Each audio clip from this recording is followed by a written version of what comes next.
li żar waħda kellha 12 going to 13.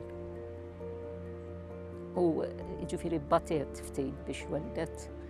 Kellna tfajliet li ġew abbużati ġol familja. Tsiju, nissier. Sessualment u ħarġu tqal. Mill-familja. It-tsiju jew hekk allura daw meta jiġu moħbijin, letteralment moħbijin. Fis-sens li kemm jista' jkun għax hekk kienet tkun ix-xewqa tal-familja li ma jkunux esposti għal pubbliku. Ħafna kritika, ħafna iftħulhom ħajamlu iżjed, iftħulhom ħajamlu iżjed. Għax huma safjin. Kristu l-adultera ma qalilhomx itfgħu il-ġebel. Anzi, kien jaf li huma l-irġiel ġibu hemmhekk huma safja ma għamlu xejn. Jiġifieri jien il-mod kif jimxi Kristu mal-bniedem qatt ma jikkundannaħ il-bniedem, qatt.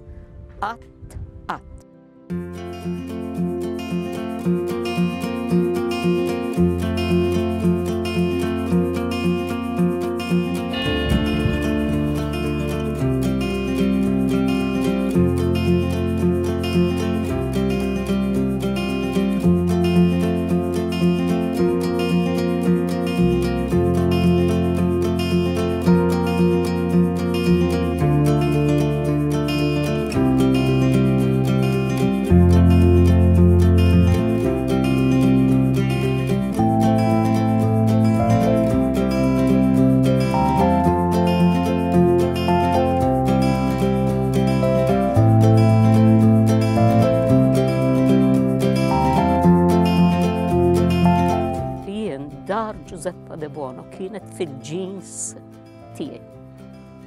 Ġifieri sa meta jien kont fil-ġuf ta' ommi u għalhekk qed insemmi għax nara li din hija ħafna importanti.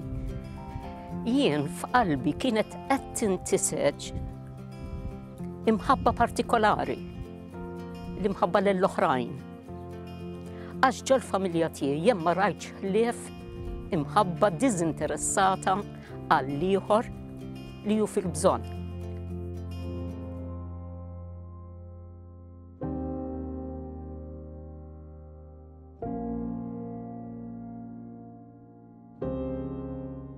Mela, aħna qed nitkellmu fi żmien meta kien qed joħorġu tfajliet tqal u jiġu mkeċċija mid-dar. Aħna qegħdin nitkellmu 1980s. Allura meta Dum Manuel Kurmi kien jiġi avviċinat bar-married mothers minn Malta li jiġu għawdex. Dak qed ifittex l-ewwel net post u t-tieni net mejn jieħu ħsieb biex jiftaħ jagħti kien fil-bidu kien imqarri kolli kamra kemm għandu minn ġerrihom il-dawn it-tfajliet daqqa noħodhom ġa flat oħra, eċċetera. To make it short, mela, il-Dum Manuel qedlu jien lesta li nagħti s-support tiegħi quddiem realtà bħal din, speċjalment is-sitwazzjoni li kienu jsibu ruhom fija minn mkeċċijin mid-dar, barra mir-raħal, in-nies kulħadd jgħid fuqhom. Inti mara ta' dnob. Dan l-affarijiet kienu ir-raġġiera ta' tfajlahom, ir-raġġiera ta' tfajlahom.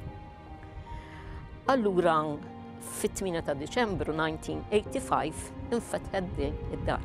Kien ġurnata sabiħa bħallum għad niftakar. Ġifieri dan f'Settembru ddeċidejna. F'Diċembru infetħet. Mal-ewwel tlaqna li jkun volontarjat. Mal-ewwel tlaqna li fundraising.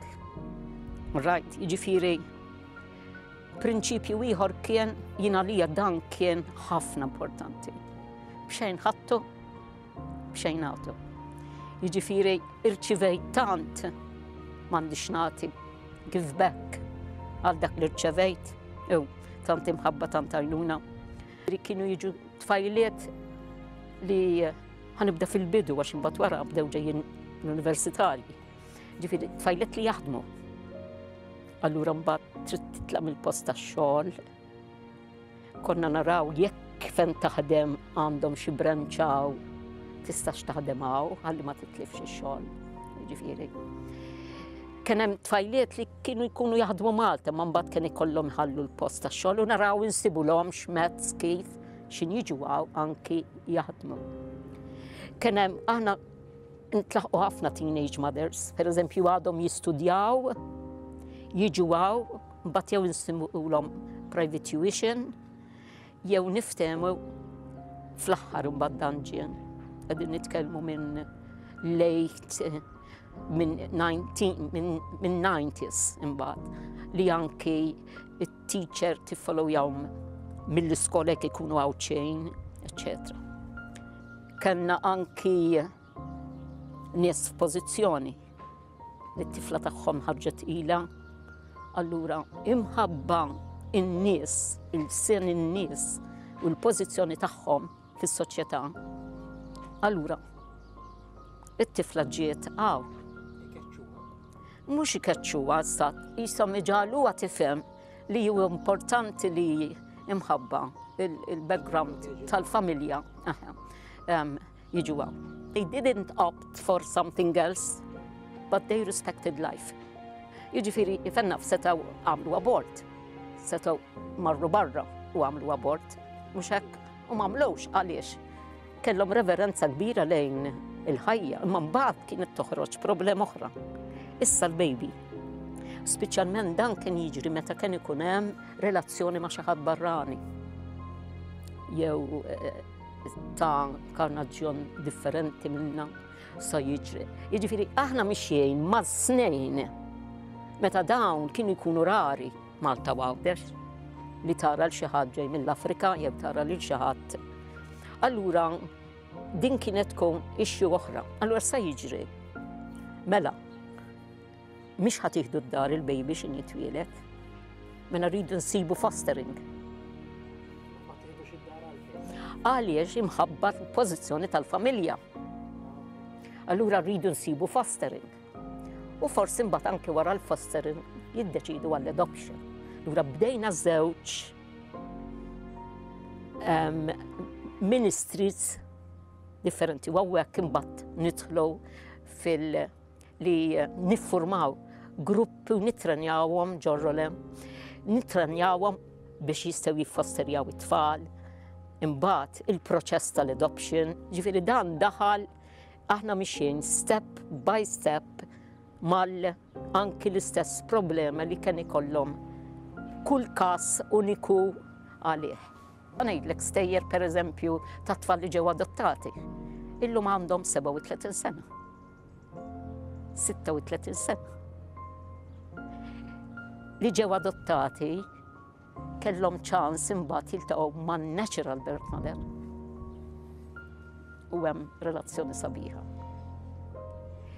Tkun tal-biki u weġġa meta l-om jew il-missier ma jirrikonoxxux lill-uliedhom. Pereżempju, kellna każ ta' mother qalet issa jien it-tifla tajta l-adoption ma rridx tfittixni. Ma rridx tfittixni.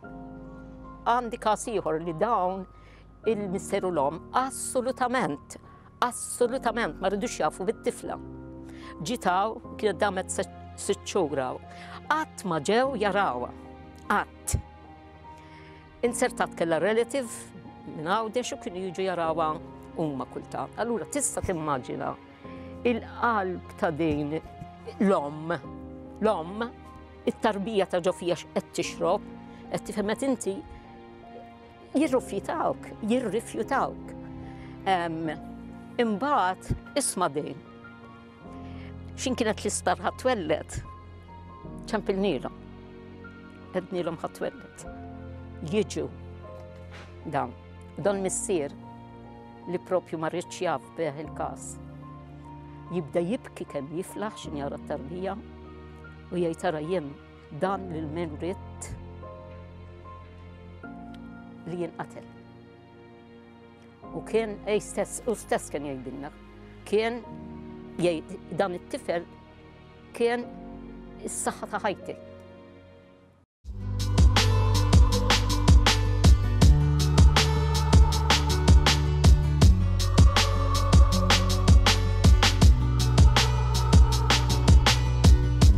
Jennejt, ara, x'ħin inħares, ħaniġi għal-punt tiegħi.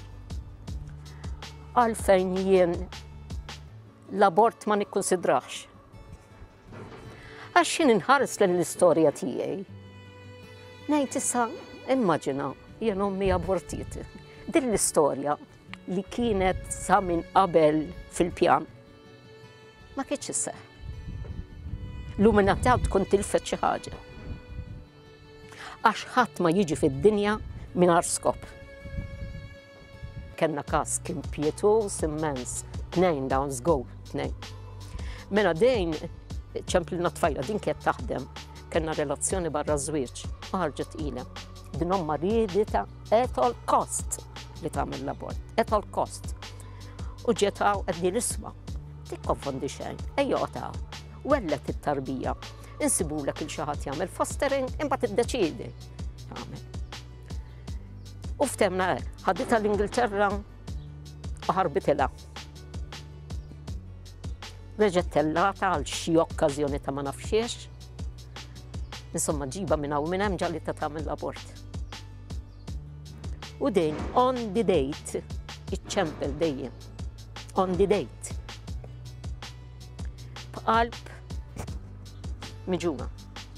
U l-uġieħ kien ikbar l-uġieħ meta huwa kellu baby. Tamli dak il-baby jenna raħ taħija jeta u tiegħi mhux. Għax kienet imġela minn omma. On the date kull sena. Kull sena fil-ġurnata li għamlet l-abort. Iċċempel. Tgħid li jara tiegħi mhux hawn taħija jeta. U kellna pereżempju każijiet fejn il-baby fil-ġuf kellu sinjali ta' mart, imma l-om ridet iżommu sal-aħħar u niftakar meta il-koppja meta mietet il-baby konna morna anki għal-funeral u akkumpanjajnijhom.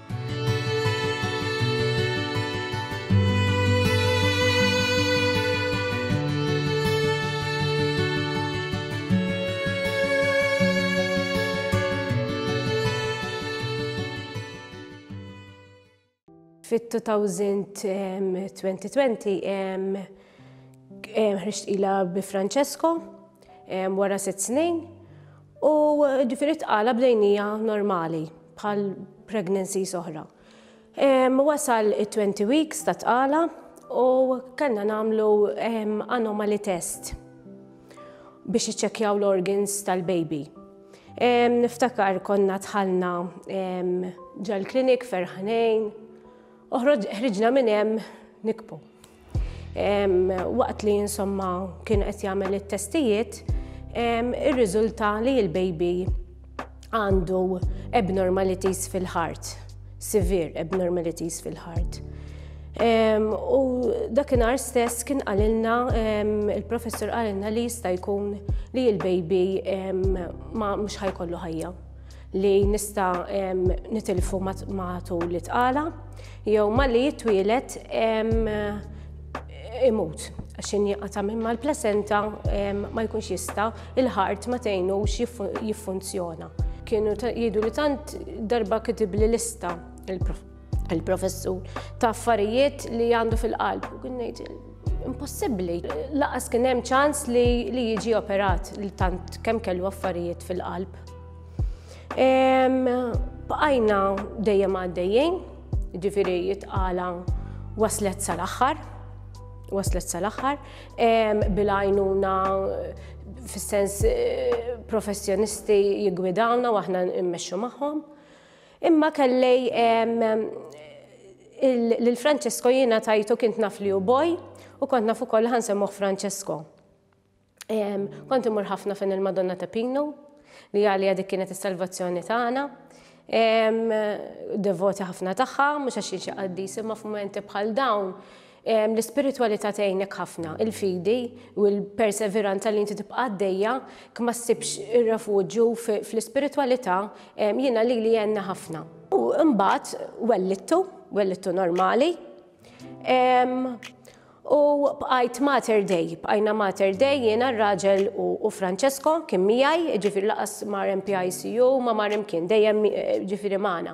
Kien breastfeeding ukoll U ġifiri ma qatt ma kien fuq magni u dejjem miegħi breastfeeding u nżommuh magħna kemm nistgħu qed nistennew li f'ħin jew ieħor dan it-tarbija mhux se jibqa' magħna. Ġifieri jien kont qedtilhom jekk mhux ta' fuq il-magni ħalluh miegħi ħangawduh jien u missieru kemm nistgħu. Ġifieri telet it-tifla, tiltaqa' miegħu il-familjari tagħna. Avolja kien żmien il-Covid, imma tawna ċans li xorta jiltaqgħu miegħu tant kemm qalulna li mhux ħajjejx. Ġifieri qalulna ħajja jitelgħu il-familjari tagħkom u speċjalment it-tifla biex tiltaqa' ma' huwa għal ftejt u xekk u rafet u għaddew 5 days, Mater Day, u Francesco baqa' għaddej, baqa' jixrob, baqa' jagħmel l-affarijiet ta' baby normali, jorqod. Għallu nissa morru d-dar bih, għallunna l-għandu jiġri jissa jiġri d-dar, għallunna nutlaħ toqodu għaw. Kam ħaddumu għaw? 5 tijiem aħna minn għawdex, speċi ta' il-ġenituri tagħna jitelow biex jagħmluna l-bżonnijiet tagħna. Għallunna morru d-dar. U fil-fatt nżilt jiena u Francesco bl-ambulanza, jiena u ir-raġel niżel jipprepara l aħna laqas kellna il-prem lesta, ma kellna xejn lest. Għax jien kont diġà preparata li l-baby mhux ġej id-dar, li ħajmut l-isptar. U hemmhekk bdiet it-triq li Francesco insomma beda jgħix magħna d-dar, b'ħafna mediċini ġol friġġ, morfina u affarijiet oħra għal dak il-mument li suppost wasal meta Francesco suppost ma kienx f'dak il-moment li kien wasal fl-aħħar, spjegaw li l-affarijiet, insomma. Imma għalilna li dan seta' ikun rieqed u jibqa' rieqed. Jew ikun fidejja u ħallina f'dak il-moment. Ġo aħna litteralment ħadni id-dar biex imut id-dar. Hekk kienet l-istorja. It-tobba kienu qed jagħmlu ħafna kuntatt ma' l-Ingilterra u l-Ingilterra bdew jirrifjutawh. Għax qalu li tantu severe il-problema tal-qalb li jibżgħu li jekk jagħmlu xi operation ma jirnexxilux jagħmilha. Fil-fatt kellmu 3 sptarijiet l-Ingilterra għal darbtejn. U dawn irrifjutawh dejjem. Jiġifieri qalulna iskom ħalluh għax xorta ħajmut, imut għandkom u imut waqt operation aħjar imut magħkom milli waqt operation, waħna dik fimnija. Jien ma rridx kieku kellu iċ-ċans li jagħmlu l-operation biex isalvawh. Immur in-naħa l-oħra tad-dinja, ġifieri, imma biex naf li ħammur hemm biex imut. Edna no, le. U aħna xorta bqajna bit-tama li dan it-tifel b'xi mod jew ieħor irridu nagħmlu xi intervent ħansalvawh. U kellna rettur fejn noqgħod jiena Santa Lucia. U nista' nsemmih ġifieri Don Paul Cardona. U għalli kien ġiddar, għalli dat tifel kien fi żmien il-miliet bħal da żmien. Għalli dat tifel ma jistax ikun ħallu hekk, għalli ma jistax ikun.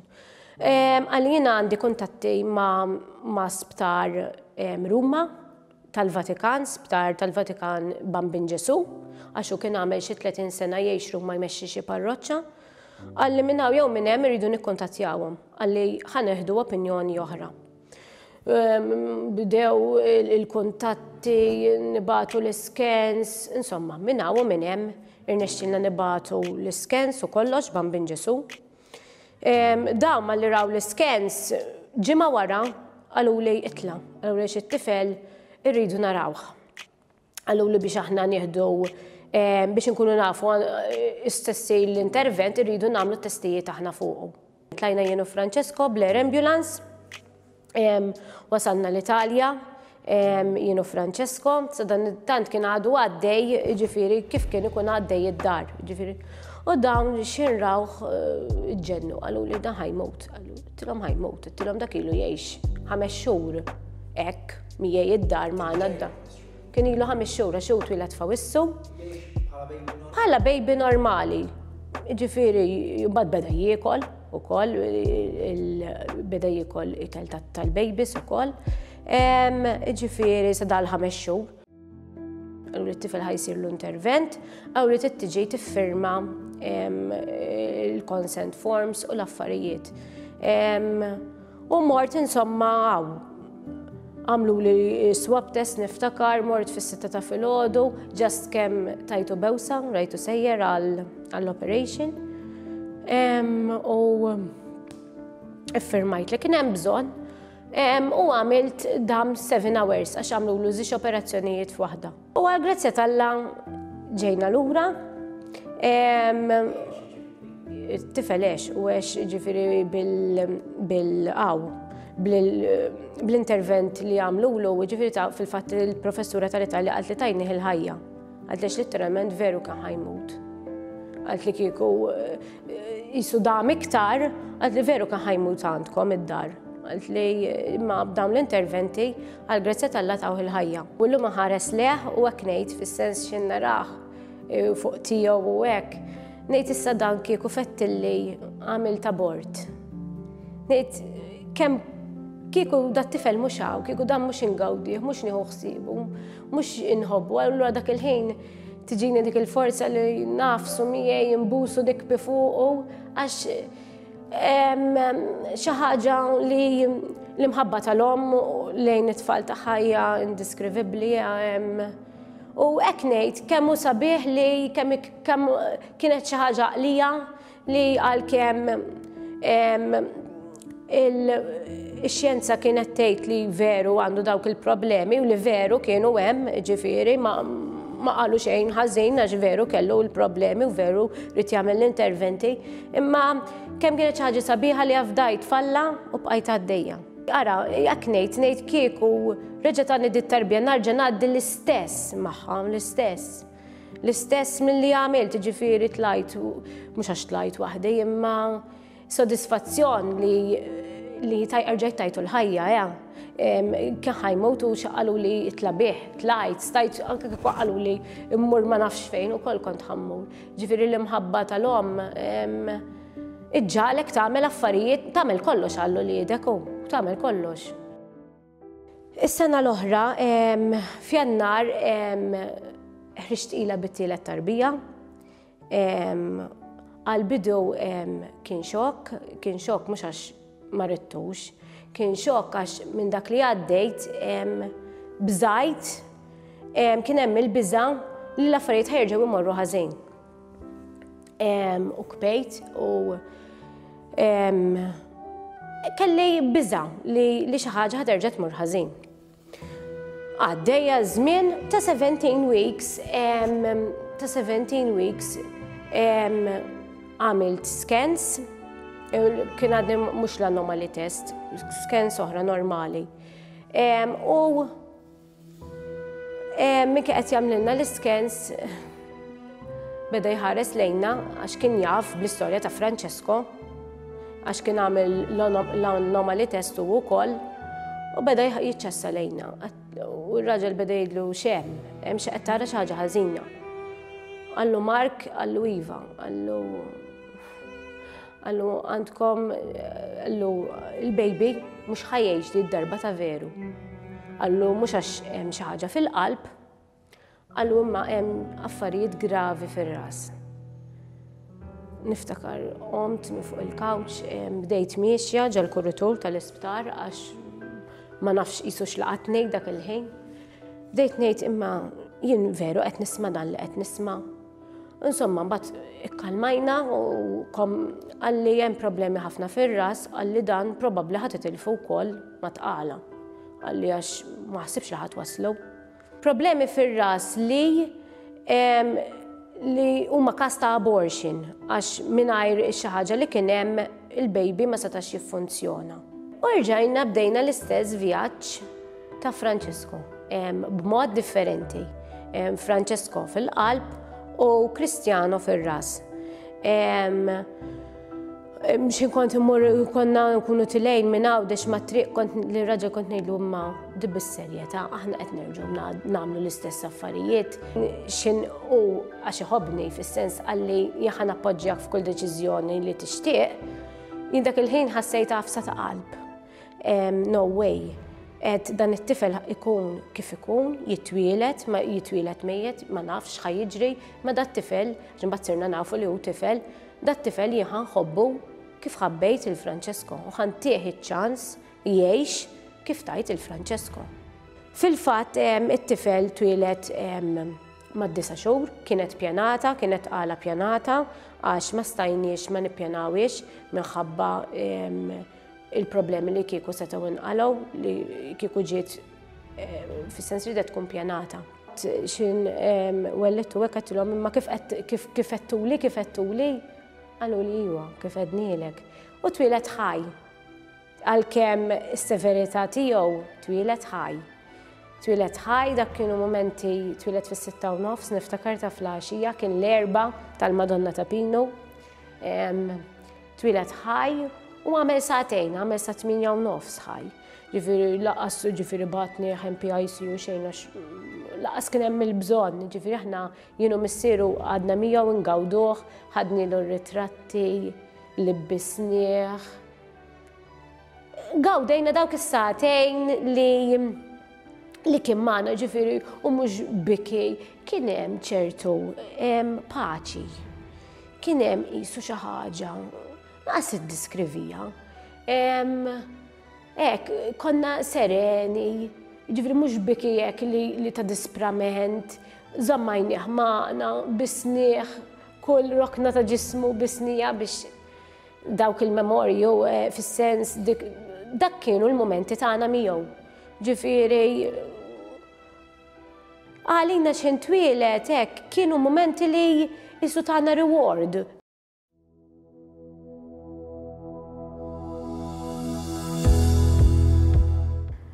Ninkwieta, ħanejlek għal xiex ninkwieta. Jekk dan ħajsir mingħajr riflessjoni profonda ta' min jien, minn ġejt, jien ma twelidx meta rrid. Ma ġejtx minn ġenituri li rrid jien. Jiġifieri ġejt ġawdex, ma ġejtx ma nafx fejn. Mela jien kif ma nirrikonoxxix li jien ħajti rigal u rrid nieħu ħsiebha. Issa ħanejdlek, jiġifieri jien naf nies, dinja oħrax, kien każ li ltqajna miegħu, li dejjem ma kinitx taħlef bla bord. Jiġifieri ma tridux assolutament. Tiġi quddiem sitwazzjoni x'għażlet. Ma tifhimx. Jiġifieri għax tant deċiżjoni personali u tant trid ħsieb. Jiġifieri jien ngħid isma' il-liġi jien m'iniex ħanejt hekk fuq il-liġi, jien ħanejt inti bniedem. Għaraf minn int, għaraf minn ġejt, ħares lejk innifsek. U għara xtejt, jien ma ġejtx meta ridt, kif ridt u x'irrid. Allura, u nemmen ukoll li ma kull allura ma iktar imbagħad titol ir-responsabilità. Jien nemmina għax għandi mixja ta' ħajja. X'in inħares lura, alla volja għaddejt mill-biki, alla volja għaddejt mid-batija, imma llum ngħid, ara ħajti swiet bid-batija kollha. Swiet, jekk ġiet salvata tarbija waħda, so what? Dik salvat, u nħares lejhom u nitbissem.